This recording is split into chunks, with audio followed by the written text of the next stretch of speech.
तो यहाँ पे डबल बॉन्ड है, ठीक है, और यहाँ पे एक लोन पेयर है। तो ये जो जिस तरह से यहाँ पे हम सिस्टम बनाए हैं, तो ये जो कार्बन जिस पे लोन पेयर है, इसको हम लोग बोलते हैं ब्रिज हेड कार्बन, ठीक है, क्योंकि यहाँ पे एक ब्रिज बॉन्ड बना हुआ है, ठीक है।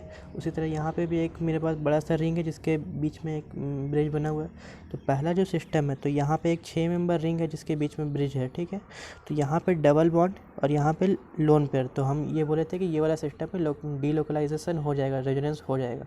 तो पहले अगर हम इसको डीलोकलाइजेशन कराना चाहते हैं, तो ये वाला बॉन्ड कुछ इधर टूटेगा, ठीक है, यहाँ पे आ जाएगा प्लस चार्ज, नहीं प्लस चार्ज नहीं, जिधर बॉन्ड टूटेगा उधर माइनस चार्ज, ठीक है, और इधर आ जाएगा प्लस चार्ज, ठीक है।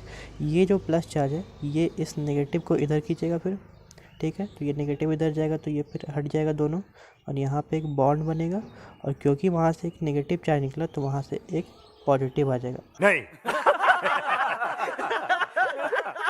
अब यहाँ पे देखना है ना, नहीं वहाँ से निकला तो नहीं है, एक मिनट हम फिर से इसको करते हैं।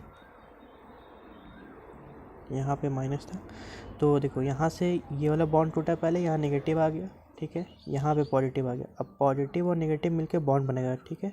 तो ये पॉजिटिव नेगेटिव को हम हटा देते हैं और इसके यहाँ पे बॉन्ड बनाते हैं, और ये वाला बॉन्ड टूट गया और यहाँ पे सिर्फ नेगेटिव चार्ज आ गया, ठीक है।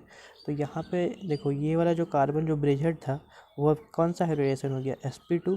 लेकिन यहाँ यहीं पे एक रूल आता है, ब्रेड्स रूल, ठीक है। तो ब्रेड्स रूल, एक मिनट हम यहाँ पे लिख देते हैं BREDTS, ब्रेड्स रूल, ठीक है। तो यहाँ पे वो बोलता है कि जैसे जो ब्रिज हेड कार्बन है, तो ब्रिज हेड कार्बन का जो हाइब्रिडाइजेशन है वो कभी भी sp2 नहीं हो सकता है, ठीक है। मालूम है तेरे बाप को मत सिखा। लेकिन यहाँ पे हम क्या किए, रेजोनेंस करा के उसको sp2 करा दिए। तो यहाँ पे इसका क्या मतलब है कि यहाँ पे ये वाला रेजोनेंस नहीं होता, ठीक है, तो यहाँ पे लोकलाइज रहता, ठीक है।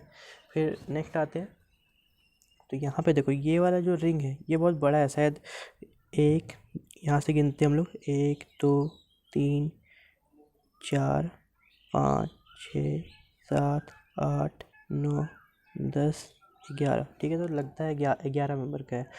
जोर जोर से बोल के लोगों को स्कीमें बता दे। तो उसके बाद देखो यहाँ पे भी उसी तरह का है कि डबल बॉन्ड है, उसके बाद फिर सिंगल बॉन्ड और एक लोन पेयर। तो अब यहाँ पे हम लोग देखते हैं कि इसको हम लोग लोकलाइज करा, मतलब डीलोकलाइज करा सकते हैं, क्योंकि ब्रेड्स रूल बोलता है कि 8 मेंबर या 8 मेंबर से ज़्यादा का अगर रिंग है तो वहाँ पे डीलोकलाइजेशन हो जाएगा, और यहाँ पे जो ब्रिज हेड कार्बन है वो sp2 रख पाएगा। लेकिन वही 6 मेंबर पे sp2 नहीं रखता, तो यहाँ पे रेजोनेंस नहीं होता, ठीक है, और यहाँ पे रेजोनेंस हो जाएगा। तो यहाँ पे एक एग्जांपल देखते हैं, इसमें हम लोग रेजोनेंस एनर्जी कंपेयर करेंगे जितना भी हाइब्रिड स्ट्रक्चर बन रहा है इसका।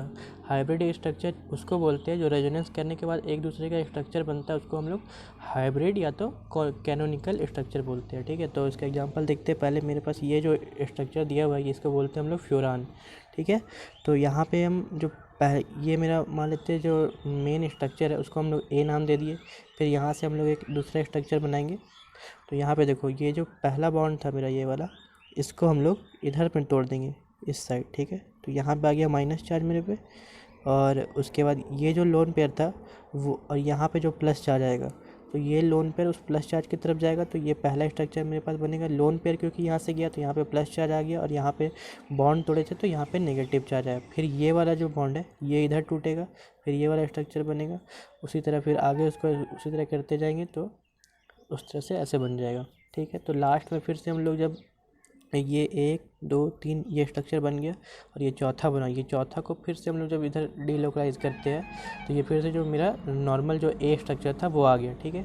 तो अब यहाँ पे अगर हम लोग को पूछेगा कि हम लोग को स्टेबिलिटी बताना है कि कौन सा जो कैनोनिकल फॉर्म है उसका स्टेबिलिटी सबसे ज़्यादा है, तो उसके लिए हम लोग क्या करेंगे, पहले तो देखेंगे कि चार्ज कहाँ पे नहीं है। तो ये जो पहला स्ट्रक्चर था हमका, यहाँ पे सिर्फ लोन पेयर था और पाई बॉन्ड था, ठीक है। तो यहाँ पे मेरे पास चार्ज नहीं था, तो सबसे ज़्यादा स्टेबल मेरा ए हो गया। फिर जो स्ट्रक्चर बी है मेरे पास, तो वहाँ पे देखो ये प्लस है, फिर एक यहाँ पे कार्बन है और फिर माइनस, यानी कि कार्बन से लगभग थोड़ा दूर है। फिर उसके बाद सी में आते हैं तो प्लस माइनस जस्ट एडजेसेंट है तो सामने सामने है।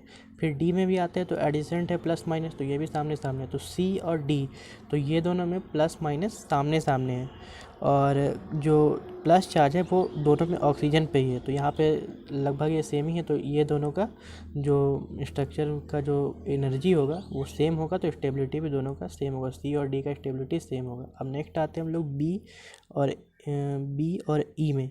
लेकिन उससे पहले हम लोग बता देते हैं कि जैसे जो प्लस और माइनस का जो चार्ज है ये जितना सामने होगा उतना स्टेबिलिटी ज़्यादा होगा, ठीक है। और वही अगर सेम चार्ज होगा या तो प्लस प्लस या तो माइनस माइनस, तो ये लोग को जितना दूर होगा उससे उतना ज़्यादा स्टेबिलिटी, ठीक है।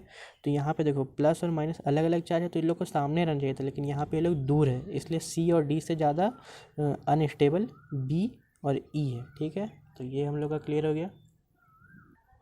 तो वही चीज़ हम यहाँ पे लिखे हुए हैं कि as plus minus charge distance जैसे जैसे से बढ़ेगा एनर्जी उसका बढ़ जाएगा, ठीक है, और स्टेबिलिटी